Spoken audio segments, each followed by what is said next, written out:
5 erros que o autista comete quando faz ele mesmo o requerimento para o seu empregador, pedindo ou o reconhecimento da caracterização da deficiência ou uma adaptação laboral.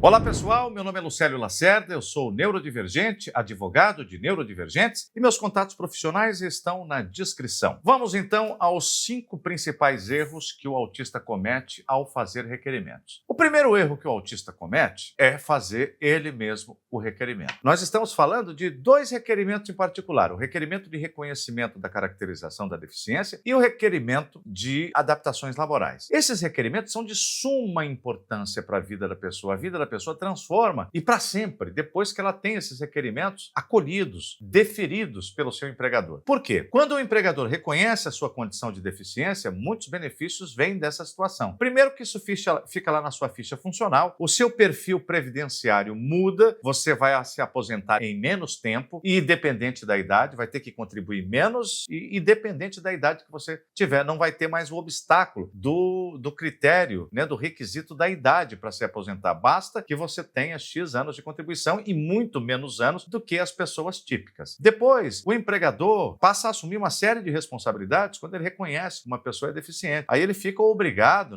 por força do dever geral de cautela, a ajudar a remover as barreiras, que aquele servidor ou que aquele empregado apresente, já que ele é uma pessoa com deficiência e deve ser tratado com o melhor cuidado. O empregador fica obrigado a desenvolver acessibilidades, remover barreiras, ter uma política acolhedora de inclusão dentro do ambiente do trabalho. De modo que toda negligência nessa área pode ter um custo alto para o empregador, que pode ser, inclusive, responsabilizado administrativa, civil e criminalmente. Então, veja que muda muita coisa na vida da pessoa, uma vez que ela tem essa deficiência reconhecida. E uma vez que você tem a deficiência reconhecida pelo seu empregador, você sabia que fica mais fácil para você prestar concurso? Porque quando chegar no final do concurso, vamos imaginar que você trabalha numa prefeitura, sei lá, você trabalha na prefeitura de Ribeirão Preto. Hoje, você é um técnico da Prefeitura de Ribeirão Preto. Aí você obteve o reconhecimento da sua deficiência com assentamento na sua ficha funcional. Quer dizer, então, que uma entidade pública, um ente da federação, ou seja, um ente do Estado brasileiro já reconheceu oficialmente que você é pessoa com deficiência. Aí você pensa assim, não, eu não quero mais trabalhar na Prefeitura de Ribeirão Preto, agora eu quero ir para a Polícia Federal, vou prestar um concurso, quero ser auditor fiscal. Aí você presta um concurso, passa. Quando chega no final do concurso, eles vão avaliar a sua deficiência para decidir se você é deficiente ou não, se você for deficiente, se a deficiência é compatível ou não com o cargo. Quando eles fazem esse exame, muitos autistas são excluídos do concurso, porque a junta médica diz, não, você não é autista. Só que se você tiver já um ente da federação que te reconheceu, que te avaliou e te reconheceu, a CIPTEA não serve para isso, porque a CIPTEA ninguém te avalia, Estou falando aqui de um ente da federação que te submeteu a uma junta médica e concordou que você é uma pessoa com deficiência. Aí, se você já tiver esse reconhecimento, depois é muito mais fácil para você reverter uma situação de exclusão em concurso, que já tem um ente público que te reconheceu, que te avaliou e te reconheceu como pessoa com deficiência. Outra coisa, pediu adaptação, redução de jornada. 50% de redução de jornada sem prejuízo da remuneração. Cara, quando isso acontece, a qualidade de vida da pessoa muda demais. Porque se você trabalhava 8, agora você passa a trabalhar 4 horas, é muita qualidade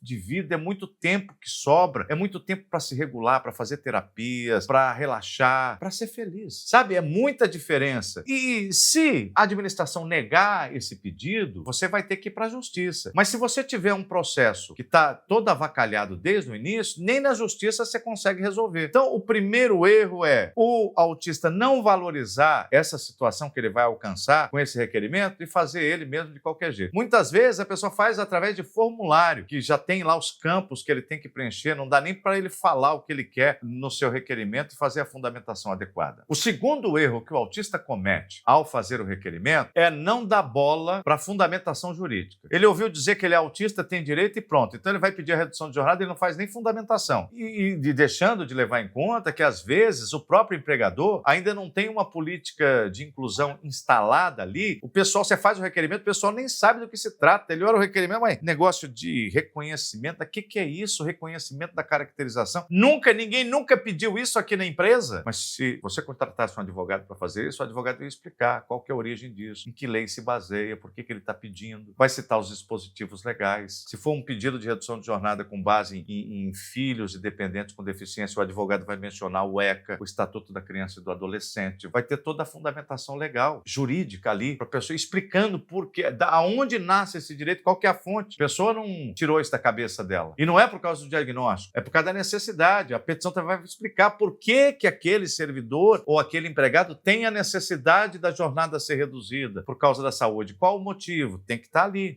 Esse é o segundo erro. Terceiro erro que o autista comete ao fazer o requerimento ele mesmo é não ter documentação boa, clínica, para poder subsidiar a junta médica. Porque, quando você faz um requerimento desse, seja de reconhecimento ou de adaptação, você vai passar pelo médico, não tem escapatória. Não existe reconhecimento sem passar pelo médico. Você vai ser avaliado. Se for no poder público, você vai ser avaliado por junta médica oficial. Se for numa empresa privada, você vai ser avaliado por uma equipe de medicina do trabalho. Pode ter profissionais multidisciplinares ali também. A avaliação é biopsicossocial, então tem que ter médico, tem que ter assistente social, tem que ter psicólogo. Vai todo mundo te avaliar ali. Só que autismo é um diagnóstico difícil, é clínico. Tem que observar muito a pessoa para saber se ela é autista. E não dá para saber se a pessoa é autista num exame desses. Vai passar pela junta médica ali rapidinho, 20 minutos, 30 minutos, 40 minutos no máximo. Não dá para saber. Então, esses profissionais que vão te avaliar, eles vão tirar algum proveito daquela anamnese que vão fazer ali com você. Mas a fonte de subsídio para eles entenderem a sua condição é os laudos médicos, a avaliação neuropsicológica, o que você juntar junto com o requerimento que você fez. O requerimento tem que ser fundamentado e bem instruído. Ele tem que ter anexos robustos que provem a condição, que provem que clinicamente você precisa daquela adaptação que você está pedindo. Então, gente, é dizer assim, se você está diante de um direito que é para a vida inteira, você vai mudar a tua vida, a tua qualidade, você tem que ter esmeros. Tá bem, você não quer contratar um advogado? Tudo bem. For fazer você mesmo, faz direito, né?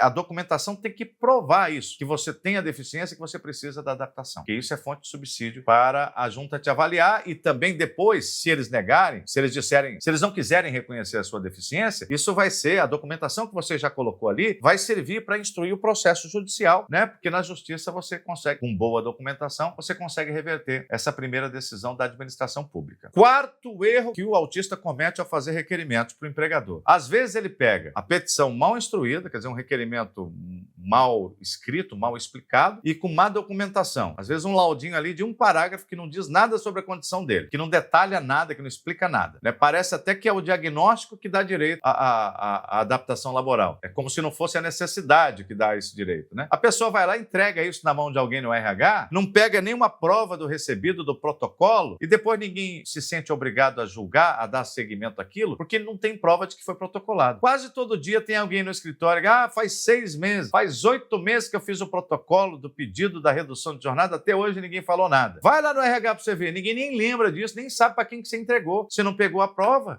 Gente, quando você vai fazer pedido para o empregador, não existe esse negócio de ficar entregando documento sem protocolo, não, sem contra-recibo, não, tem que ter contra-recibo. Senão, é como se não existisse. Documento que ninguém assinou o recebimento é documento inexistente. Esse documento não está no mundo, não está em lugar nenhum. Agora, o quinto e talvez o pior erro que esse autista comete é ao passar pela junta médica. Por quê? Esse pedido, qualquer um desses pedidos que eu estou exemplificando aqui, eles têm que necessariamente submeter para serem exercidos, né, ou para serem deferidos ou indeferidos, tem que haver o exame do empregado, tem que ter a avaliação biopsicossocial do empregado, seja ele servidor público, seja ele trabalhador da iniciativa privada. Tem que ter. Não existe reconhecimento da caracterização da deficiência e nem deferimento de adaptação laboral sem que haja junta médica, sem que haja avaliação da pessoa com deficiência. Se tem avaliação, a gente muitas vezes chama de perícia, né?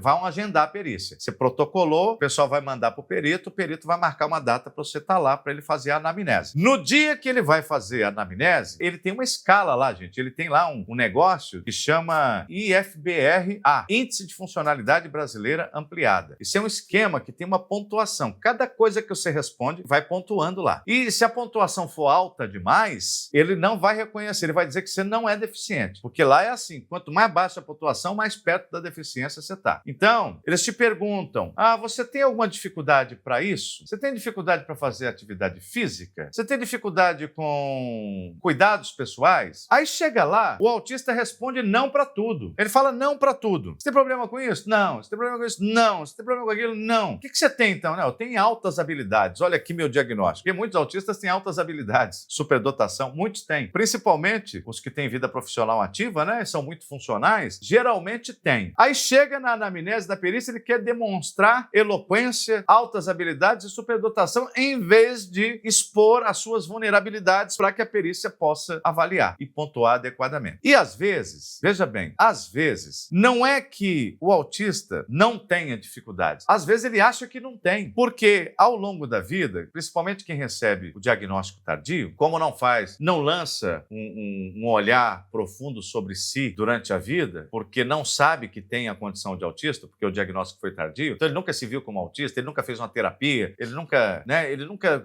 se tratou. Como ele não se tratou, ele vai resolvendo de maneira prática ao longo da vida certas questões. Ele vai criando maskings, ele vai criando máscaras, ele vai adquirindo suporte com as pessoas mais próximas com quem ele convive, e aí ele vai mascarando essas dificuldades, vai construindo máscaras e camadas sobre essas dificuldades e, às vezes, disfarçando os sintomas do autismo. Alguns, por exemplo, desenvolvem a habilidade treinada de olhar no olho de outra pessoa. O instinto natural dele é não olhar no olho, é evitar o olhar, mas ele pode desenvolver a capacidade de olhar no olho, mesmo desconfortável. Ele pode desenvolver a habilidade de aderir a outras pautas de assuntos, que não aquelas que estão dentro do hiperfoco dele. Isso aí desenvolve com o tempo. Mas ele sempre tem a dificuldade. Às vezes, vai ter um indivíduo que, se estiver morando sozinho, se ele tiver os seus próprios cuidados, cuidando de si mesmo, morando num apartamento sozinho, ele vai ficar 3, 4, 5 dias sem tomar banho. Vai ter dificuldade de ação nos cuidados pessoais. Mas como ele vive com a esposa, e a esposa fica o dia inteiro, vai, querido, vai tomar banho. Olha, já são meia-noite, você não tomou banho. Vai tomar banho, seu ceboso. Aí ele vai tomar banho. Aí chega o perito e pergunta, você tem problema com cuidado pessoal? Ele diz não. Mas ele tem. Naquele momento, naquele dia que ele fez a perícia, ele não teve, porque a esposa dele é o suporte dele e ajuda ele a administrar essas coisas, esses cuidados. Então, tal como esse exemplo que eu estou dando, tem muitos outros. Muitas dificuldades que o autista tem e que elas são mascaradas por arranjos que ele faz ao longo da vida ou então pela presença de um suporte. E o suporte, ainda que seja uma esposa, uma pessoa próxima que está ali em caráter permanente, esse suporte ele pode sair de cena a qualquer momento. A pessoa pode se divorciar, essa pessoa que dá suporte pode